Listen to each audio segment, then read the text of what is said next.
When you look closely at men who are constantly chasing, you'll notice something subtle but powerful beneath the surface. It's not a lack of confidence in the loud, obvious sense. It's something quieter. They are outsourcing their sense of worth. Their behavior is shaped by the hope of being chosen, approved of, validated, and the moment a man starts moving through life asking, even unconsciously, "Do you like me now?" he gives away the very thing that makes him attractive in the first place. Men who are chased operate from a completely different internal position. They are not perfect, they're not emotionless, and they're not playing games. What separates them is that their sense of value does not rise and fall based on a woman's attention. Psychologically, this is critical. Human beings are wired to be drawn toward those who appear whole on their own. When someone does not need you to complete them, their presence feels grounding rather than demanding. Attraction grows most naturally in that space. Self-respect is the foundation here, not arrogance. Self-respect means you know where you end and the world begins. It means your boundaries are not reactions, they're principles. You don't say yes to things that quietly diminish you just to keep someone interested. You don't abandon your routines, your values, or your long-term direction for short-term approval. And women feel this immediately. They may not consciously articulate it, but emotionally they sense, this man is not negotiating his worth with me. From a philosophical perspective, this is about locus of control. Men who chase place control externally. Their mood, their confidence, their energy depends on how the woman responds. Men who are chased place control internally. They act from alignment, not from outcome. Ironically, this inner stability creates emotional gravity. When a man is centered, when he is not reaching or grasping, people naturally lean in toward him. Notice how this changes communication. A man rooted in self-respect doesn't over-explain himself. He doesn't rush to clarify every silence or fix every moment of uncertainty. Silence doesn't threaten him. Distance doesn't panic him. That calm becomes disarming. It signals emotional maturity, not indifference. And emotional maturity is deeply attractive because it suggests safety without weakness. This is also why validation-seeking behavior backfires. Compliments that are actually requests for reassurance, favors that come with invisible expectations, constant availability that erodes mystery. These behaviors subtly communicate, I need you to feel okay about myself. That weight is felt, even if it's never spoken. Self-respect removes that weight. It allows interaction to feel voluntary rather than obligatory. Now here's the shift most men miss. Stopping the chase is not about pulling away to provoke pursuit. That's still validation seeking, just disguised. The real change happens when you no longer need the pursuit at all. When your sense of worth is not waiting on a reply, a date, or a reaction. When your life is already full, structured, and meaningful before romance enters the picture. When a woman encounters a man like this, something interesting happens. She feels invited, not pressured. She feels curiosity, not obligation. And because humans value what they choose more than what chases them, her emotional investment begins to rise. She leans forward because she wants to, not because she's being pulled. This is where the dynamic flips. Not through manipulation, not through absence, but through grounded presence. Self-respect creates space, and space allows desire to grow. So if there's one thing to take from this, let it be this. The moment you stop asking for permission to value yourself, the world, including women, starts responding differently to you. And that shift begins the instant you decide your worth is not up for negotiation. Once a man has stopped chasing validation and grounded himself in self-respect, the next shift happens at a deeper emotional level. This is where many men unintentionally sabotage attraction.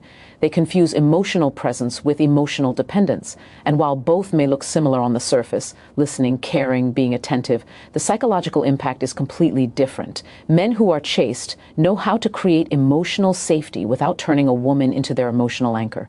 Emotional safety means a woman feels understood, respected, and relaxed in your presence. She feels she can express herself without being judged, rushed, or emotionally managed. But emotional dependence is when a man starts using her reactions to regulate his own emotions. He needs her reassurance to feel calm, her attention to feel confident, her closeness to feel stable. That's where attraction quietly starts to collapse.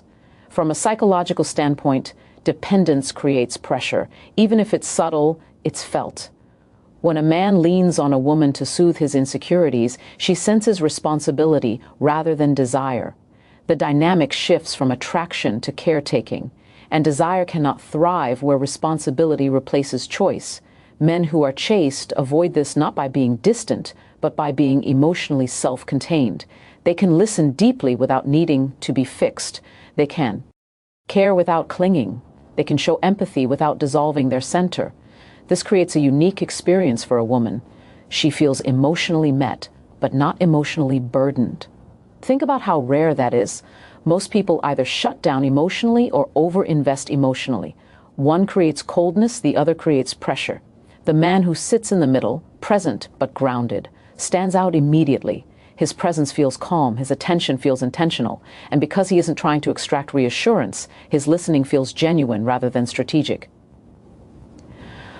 Philosophically, this comes down to emotional sovereignty. You are responsible for your inner state. When you hand that responsibility to someone else, you lose authority over yourself.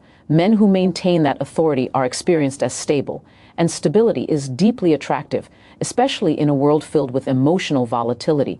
This also changes how conflict and uncertainty are handled. A dependent man panics when energy shifts. He overtexts, overexplains, or tries to restore closeness immediately. A grounded man notices the shift without dramatizing it. He allows space without interpreting it as rejection.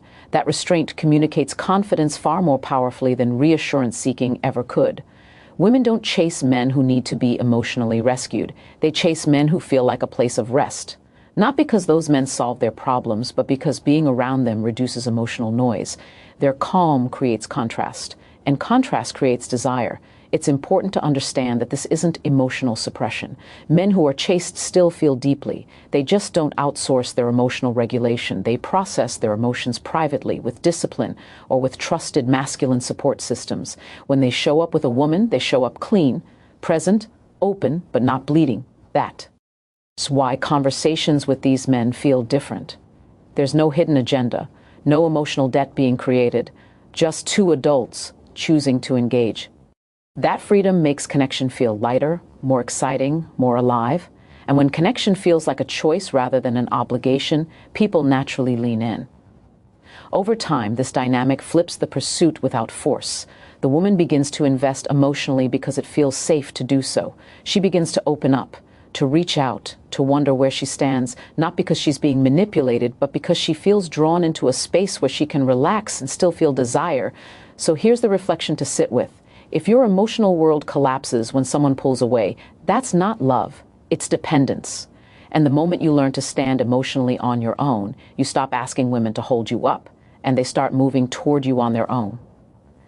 Once self-respect is established and emotional stability is no longer outsourced, something else becomes very noticeable about men who are chaste. Their lives don't reorganize themselves around attraction. Their purpose doesn't pause. Their routines don't collapse. Their direction doesn't suddenly become negotiable just because a woman shows interest.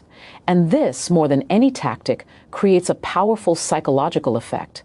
Men who chase often believe availability equals value. They think being constantly present, instantly responsive, endlessly flexible will make them more desirable. But psychologically, the opposite happens. When a man's life visibly shrinks to make room for someone else, his perceived value shrinks with it.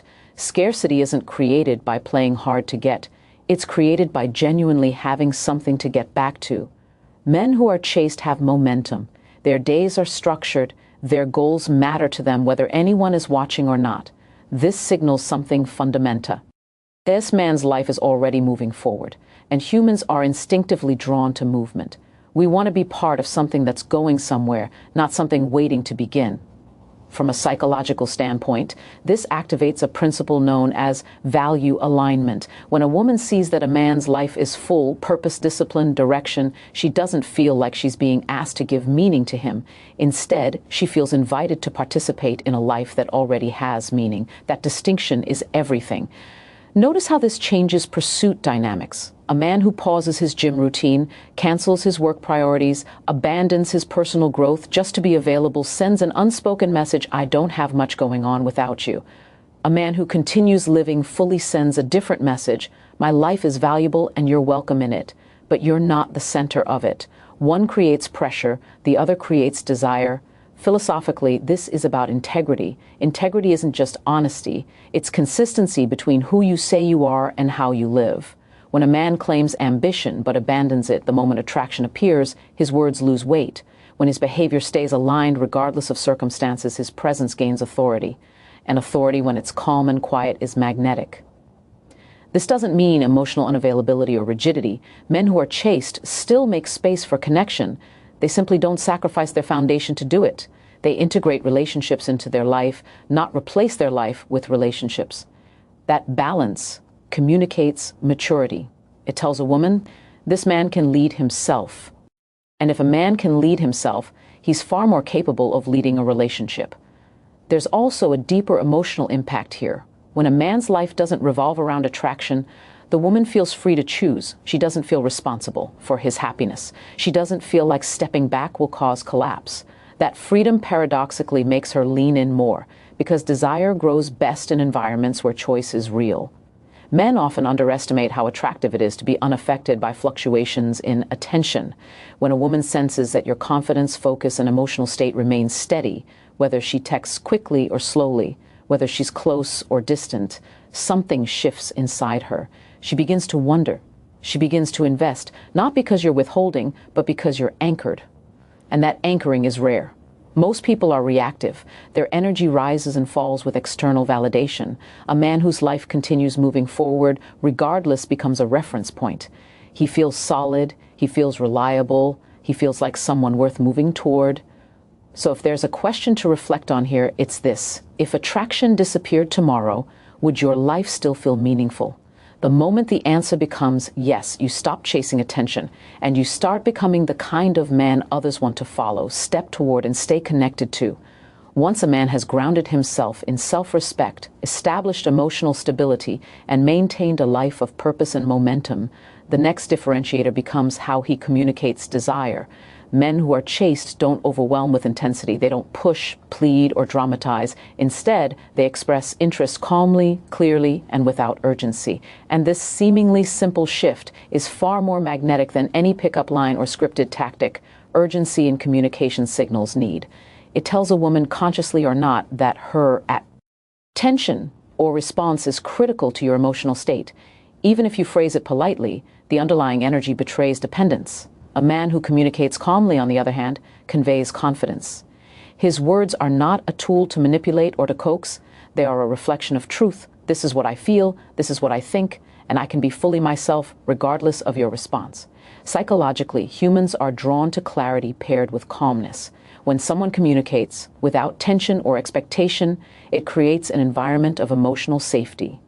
A woman can receive the message without feeling evaluated or pressured.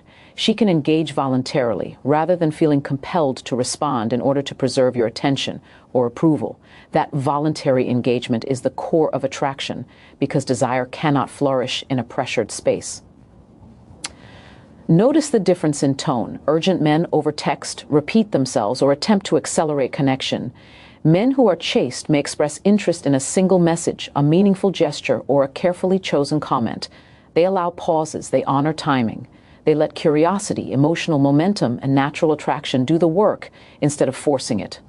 That restraint is interpreted subconsciously as control, security, and stability, all traits that are profoundly attractive. From a philosophical standpoint, this is about agency. Communicating calmly respects both your own agency and hers. You are not subordinating your emotions to her reactions, and you are not asking her to perform or reassure.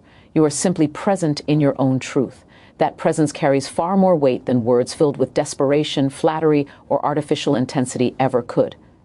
This approach also creates contrast. In a world where most men are reactive, overtexting, chasing, apologizing excessively, calm clarity stands out immediately. Women notice it without even trying. They feel the difference in energy before they even process the content of what is said. That energy shift draws them in because it is rare and non-threatening. It doesn't push, it invites. And invitation is infinitely more powerful than coercion.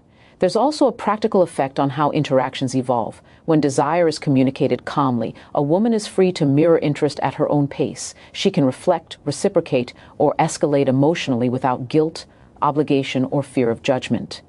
That mirrored interest feels authentic, not forced. And authenticity fuels long-term attraction, trust, and connection. Men who master this are also better at handling rejection or disinterest.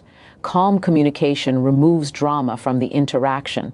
If the response is not what they hoped for, they don't collapse or overreact. They simply continue living with the same integrity and momentum. That resilience communicates strength without aggression, attraction without dominance, and desire without neediness. Ultimately, the lesson here is simple but profound. Intensity does not create attraction. Presence does. Express what you feel, but do so from a place of calm confidence. Let your words be reflections of your truth, not tools to manipulate. Because when desire is expressed without pressure, women are drawn not just to your words, but to the energy behind them. And that energy, the steady, grounded, self-contained presence, is what causes them to move toward you, willingly and consistently. Once a man has learned to express desire calmly, the next subtle yet powerful shift happens in knowing when to pull back. This is not about playing games or withholding affection to manipulate outcomes. Men who are chaste understand that restraint is not scarcity for the sake of scarcity. It is a deliberate acknowledgement of the natural rhythm of attraction. They create spa, not out of fear, but out of understanding that curiosity and investment grow when someone feels the freedom to approach on their own terms. Most men fail at this because they mistake attention for affection. They interpret silence as rejection and distance as a threat. This leads to over-texting, over-explaining, and over-investing in attempts to regain momentum.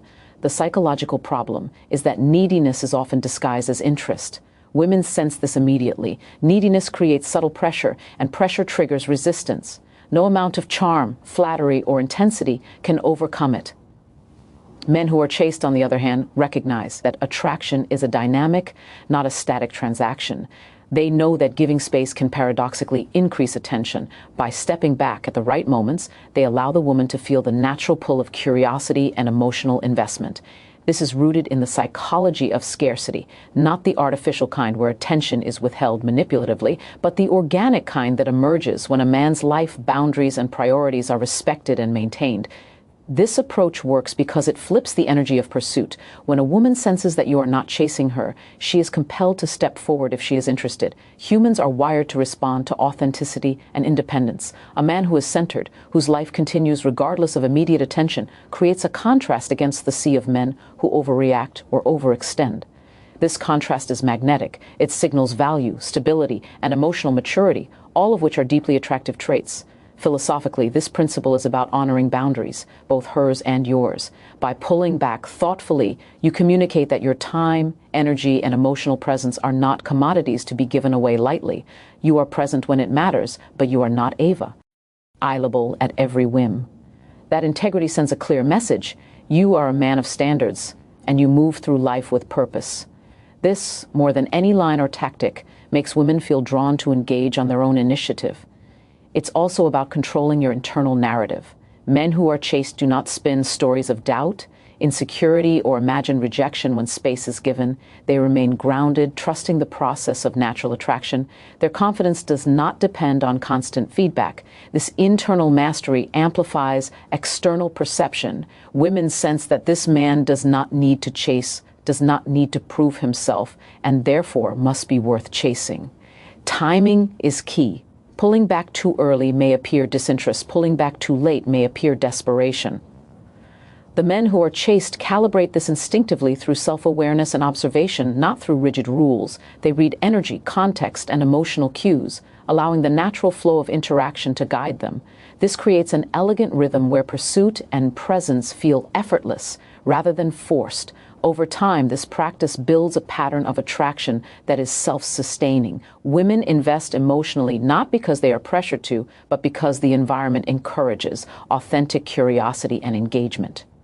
The man's restraint is not absence. It is freedom, space, and emotional clarity. So the reflection here is simple but transformative. Attraction does not require force. It grows in the tension between presence and space, between confidence and curiosity. When a man learns to pull back with intention rather than panic, he stops chasing and starts becoming the kind of person women naturally want to move toward. And that shift from pursuit to magnetic presence is where true attraction quietly takes root.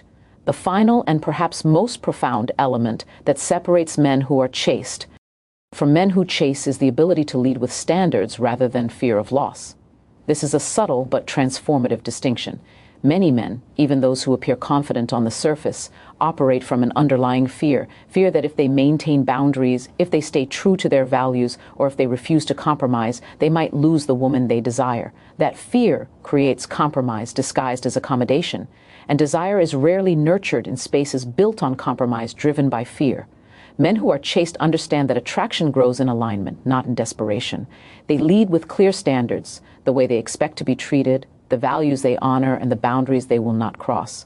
These standards are not rigid rules imposed on others. They are principles of self-respect. They are communicated through actions, tone, and energy, not through lectures or ultimatums. Women respond to this because it signals integrity and self-mastery. There is no ambiguity about who this man is and what he stands for. That clarity creates magnetic authority. Psychologically, humans are drawn to certainty and consistency. When a man communicates boundaries from a place of calm authority, he removes the emotional guesswork from the interaction. A woman doesn't need to decode whether she is doing enough or being enough.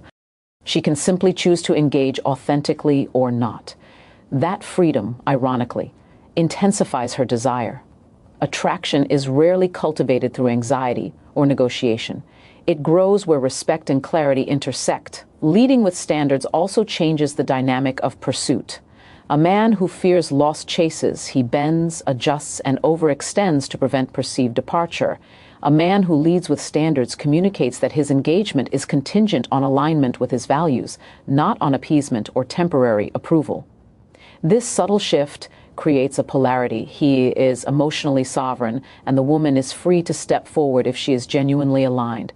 That freedom fuels authentic curiosity and emotional investment. Philosophically, this principle reflects a deeper understanding of human relationships. Meaningful connections are never built on fear or scarcity. They are built on integrity, alignment, and mutual respect. When a man operates from fear, he becomes reactive. When he operates from standards, he becomes proactive in shaping the kind of life and the kind of relationships he attracts. That proactive stance is experienced as magnetic because it signals competence, stability, and self-governance. Importantly, leading with standards does not mean rigidity or emotional coldness. These men are present, engaged, and capable of deep connection. Their warmth is grounded, not transactional. They listen, they care, and they respond, but they do so without compromising their identity or allowing themselves to be led by insecurity. That equilibrium creates a safe yet exciting environment where attraction can flourish naturally. There's also an element of emotional clarity here. When a man operates from standards, he is less reactive to fluctuations in attention or interest. He does not panic when she pulls back. He does not overcompensate when she hesitates. His sense of say, and the trajectory of his life are not hostage to external approval. That emotional sovereignty is palpable and deeply attractive because it signals that he is capable of sustaining both independence and intimacy simultaneously. Over time, the impact of leading with standards compounds. Women begin to recognize patterns of integrity, respect, and emotional stability. They associate the man not with anxiety or need, but with safety, reliability, and subtle challenge. Desire, curiosity, and admiration grow naturally in this environment. The chase becomes organic because the man's presence, values, and boundaries create a polarity that the human mind and heart instinctively respond to. So the reflection here is simple. Attraction is never built on fear of loss. It is cultivated through clarity of standards. When a man commits to his principles, honors his boundaries, and leads from integrity rather than insecurity, he stops chasing and starts creating an irresistible pull. Desire follows presence, alignment, and sovereignty. That is the quiet power of a man women naturally move toward, because he doesn't just exist for their validation, he exists fully for himself.